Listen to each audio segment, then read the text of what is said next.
Mindy from Time to Unwind, and today we're going to start a little project. I'm going to try it without my glasses, so it could be a little scary. I don't want the glasses to reflect.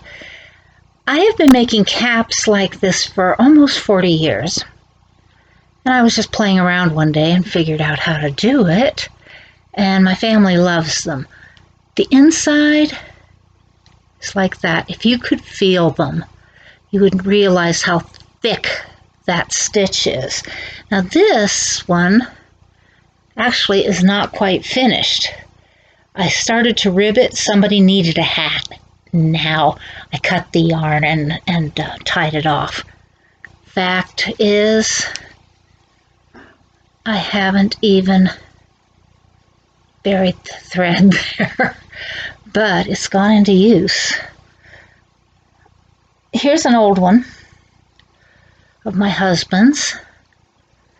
It's still good. He just loses hats all the time, and he couldn't find this. Now this one's alpaca, some sort of an alpaca blend. This one is straight up acrylic, and it's the simplest type. It comes straight down, no finish. The edge just folds up on its own. Again, you can see the top. These were lines of increase, 7 lines of increase. You can do all sorts of different things with them. I was going to rib the alpaca one. This one, my youngest son wanted something that covered most of his face and his neck. And I can tell you, this is scarfy yarn. I remember that.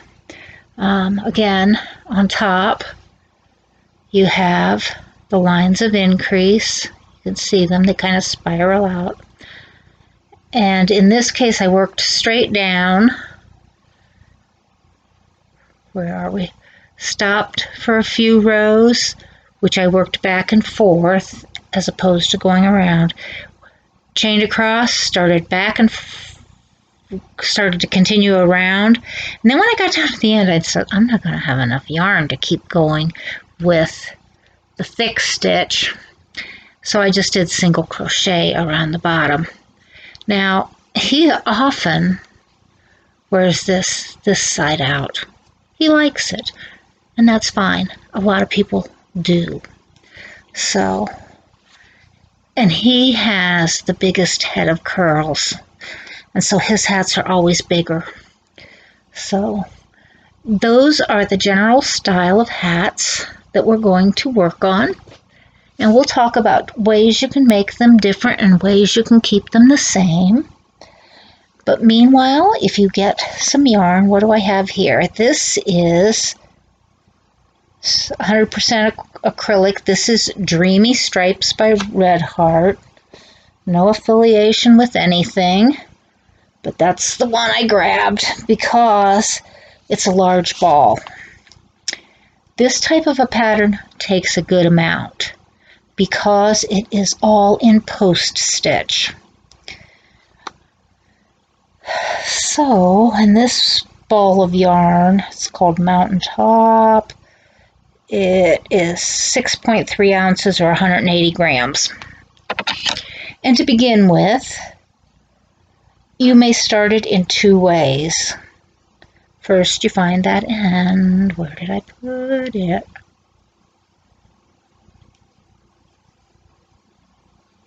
Okay. You can, and this is how I did it originally when I first did it, you can chain about 3 or 4 and slip stitch them together. And well, there are 2 ways you can do it, actually. You can chain 3 or 4, slip stitch them together, and then start making your setup rope in that chain. Or you can chain 4, enlarge that chain, the first chain with your finger, and start making the rest of your setups in there. Or you could use the second chain if you're too tight. But what I'm going to do, what I do now, is called the magic loop. And how do you make a magic loop? You wrap it around in a loop. And I always have to stop and think about this. Wrap it around in the loop, and then you're going to put that out of your way. I was hoping this would work better so you could see. And it always works best if you can somehow work it so that you're not going to cover this up right away. So here we go, and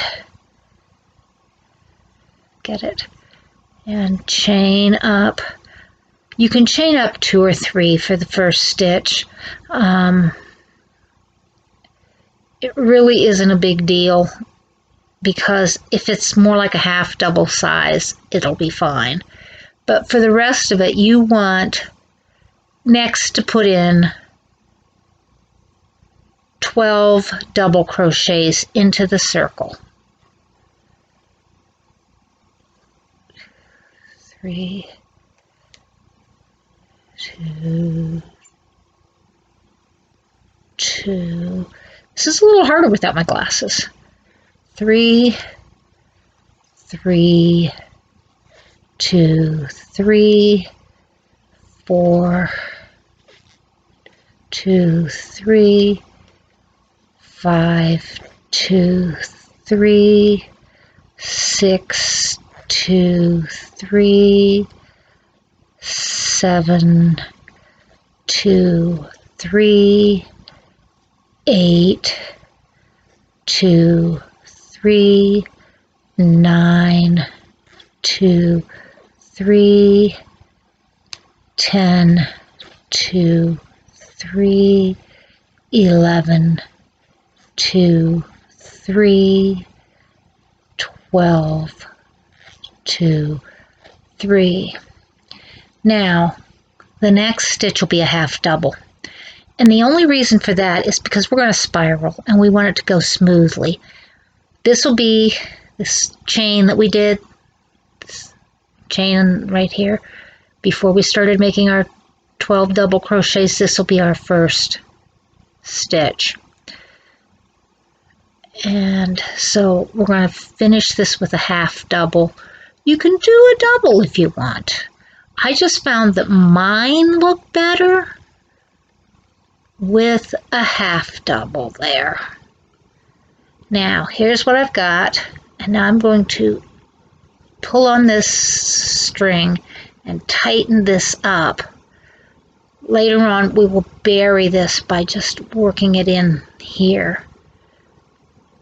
Now that I've got it pulled tightly closed, what I want to do, I am going to spiral this, and I'm going to do it by, and it's going to be post stitch, so I'm going to go in as though I'm making a front post stitch, bring that up around, through 2, through 2, and that is the first stitch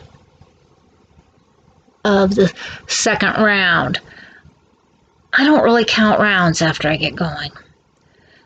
If you want to, you can slip stitch, chain 2, and start making post stitches into the previous row.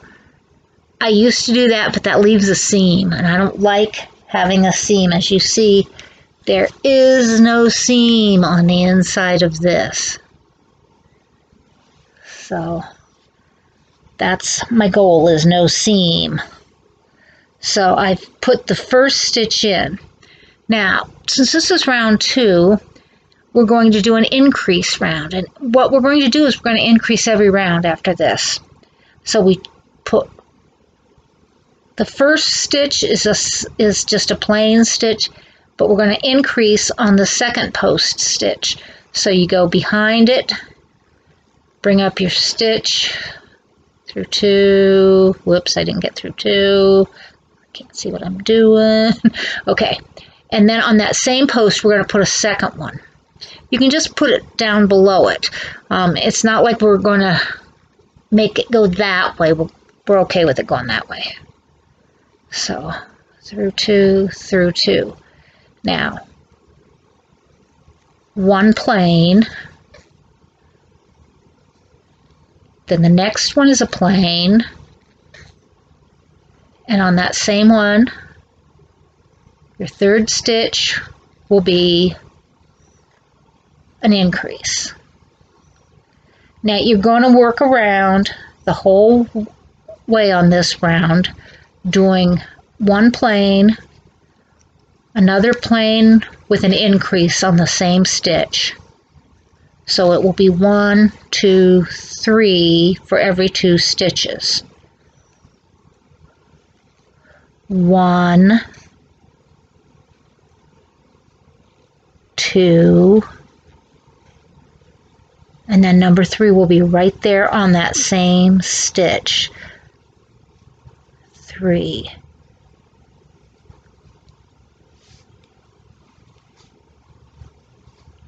I want to show you what's already happening. It's opening up. Soon we will best bury this. You'll find it much easier if we go back and bury it. So let's finish this round. And I'm going to pause this, and I will come back at the end of the round. All right, I've got one more to do on this round, and so I'm going to go into this one, 1, 2, 3, 2, 2, 3, and then put one more on that stitch, 3, 3, and you should be able to just go right on and put one on the next stitch, 1, 2, 3, one on the following stitch. Let's hope I'm counting right. 2, 2, 3. I am. There's 3, 2, 3. That was originally your extra stitch. 3, 2, 3, and then we're going to put an extra stitch onto that one. The increase always comes on the same stitch. You make a line of increases. Can you start to see that line forming? I'm using a big yarn in hopes that you'll be able to see this. I almost used extra large stuff. So again, 1, 2, 3, 2, 2, 3. Here's your third stitch, 3, 2, 3, and then you put your fourth one. That increase goes right on that third one.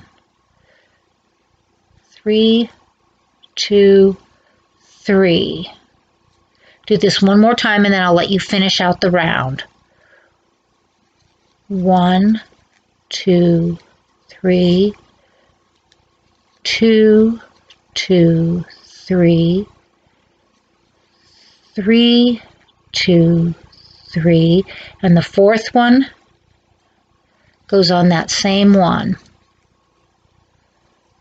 Now I'm going to pause, we'll finish out that round, and you can come back. And now we're up to the last one. Well, in fact, I did the last one. We're up to the new one. So we're going to go 1, 2, 3, 2, 2, 3, 3, 2, 3, 4, 2, 3, and now on number 4 you're going to put the new one. Wrap, go down through, bring it up, 2, 3. So now 1, 2, 3, 4, 5 stitches on each section is what you should be working. And you should have 1, 2, 3, 4, 5, 6, 7 sections. And you can always count between these ridges that you're developing to make sure that your sections are equal. If they're not, you might have to either go back. We're early enough that you can go back if you're already off, or you can fudge it by adding an extra increase into the one that's short. So what I want you to do is continue on in this way, but first let's go in here. Show you how to do this right now so that you don't end up putting the hat into service before you've got this taken care of like I did. So you're going to pull this tight. Now you see all these nice rows around here. They're continuous. They spiral outward. And so you just can stick your hook through and start working them through the underneath this row, and it will very nicely both hide it and fasten it down. Now I always like to choose some point to actually put a single crochet into it because it really does hold it better. And I tuck it under a little bit, and you won't feel the knot. And then you can just keep going with your end. This thing will stay put now.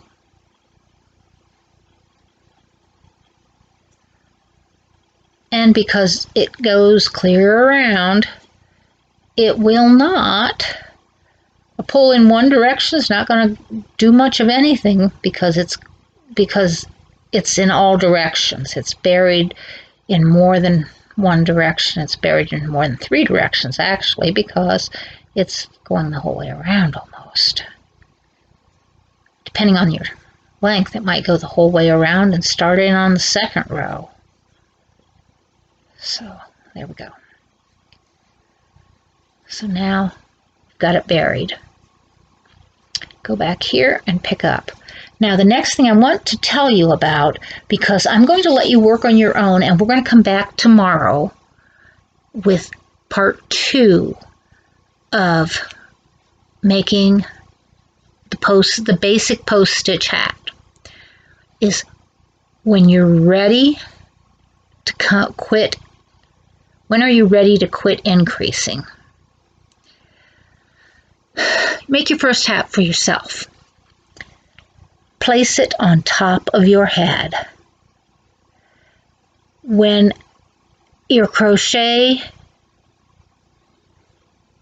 reaches the edge of the top of your head all the way around, not sticking out at all, just hitting the edge, it's time to stop increasing. Your yarn will not fold down straight away. I mean, it can be done, but not on this pattern.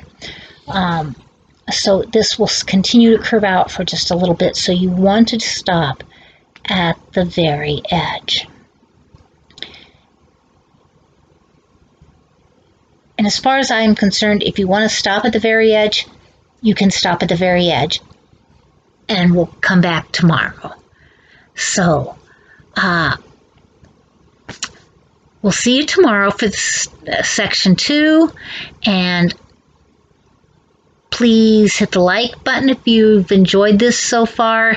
Hit the subscribe button if you haven't, and then hit the bell so you'll get the notification when the next section of this comes up. And enjoy this, and don't worry if it doesn't come out right the first time. It's hard to really mess this up. You can always pull it out and do it over again. Go for 7 lines of increase, and that'll give you this nice curved top. Okay? And every one of these that I showed you was done in a different weight of yarn with a different sized hook. So whatever floats your boat. If you want to make a really fast one, use really fat yarn. Maybe not quite that fat, but you can use really thick yarn and it will go faster. All right, we'll see you tomorrow. Bye-bye.